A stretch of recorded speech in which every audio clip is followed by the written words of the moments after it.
Et bonjour à tous, c'est Checheux. J'espère que vous allez bien, moi ça nickel. Aujourd'hui on se retrouve pour une toute nouvelle vidéo. Et aujourd'hui le deuxième épisode de Histoire. Dans cet épisode, voici l'histoire à travers la carrière et les stats de Francesco Bagnaia. J'espère que cette vidéo vous plaira. Si oui, n'hésitez pas à lâcher votre plus gros pouce bleu, ça ferait extrêmement plaisir. À vous abonner si vous aimez mon contenu. Activez la cloche de notification pour être au courant de toutes les nouvelles vidéos qui vont sortir sur la chaîne. On va sans plus tarder passer à la vidéo, j'espère que vous plaira. C'est parti. Mais d'abord, qui est Francesco Bagnaia? Francesco Bagnaia, né le 14 janvier 1997 à Turin en Italie, est pilote de MotoGP chez Ducati. Chapitre 1, Moto 3. En 2013, Francesco Bagnaia rejoint le San Carlo Team italien en Moto 3. Pour sa première course, Francesco termine 23e à 54 secondes du vainqueur du jour, le Regretté Luis Salop. Durant la saison, le pilote italien ne marque aucun point au championnat. Pour la saison 2014, Pecco rejoint le Sky Racing Team vers 46.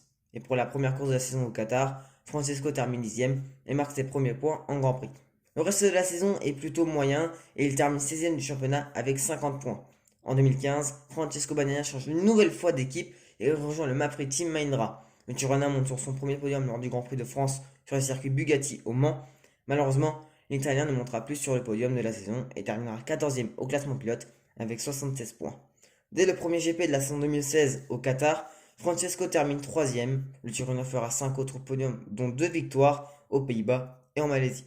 Il terminera 4e du championnat avec 145 points, son meilleur résultat en championnat en carrière.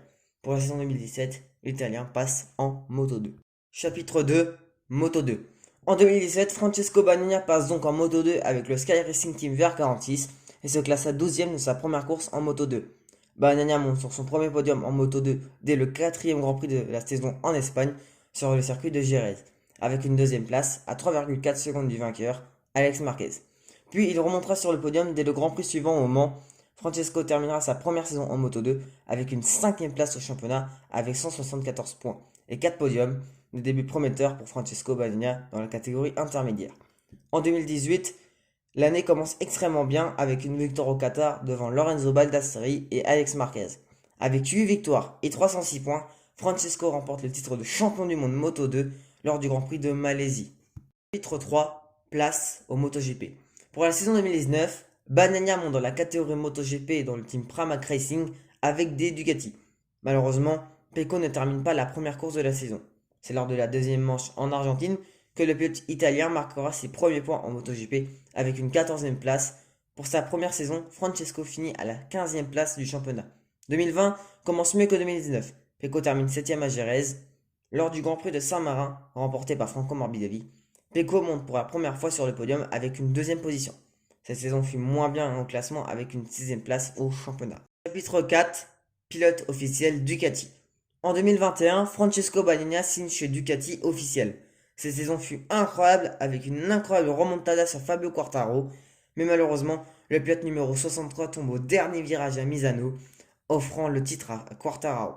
En 2022, il arrive en grand favori pour le titre, mais il chute dès la première course.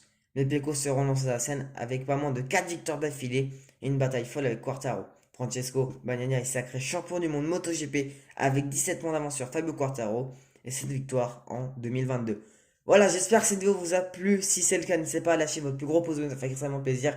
Ces vidéos histoire me prennent un petit peu de temps à écrire et à tourner, donc j'espère que ce format vous plaît. Il y en aura plein d'autres vidéos, dites-le moi en commentaire et par les likes. En tout cas, c'était Chouchou, moi je vous dis à bientôt et ciao dans une prochaine vidéo.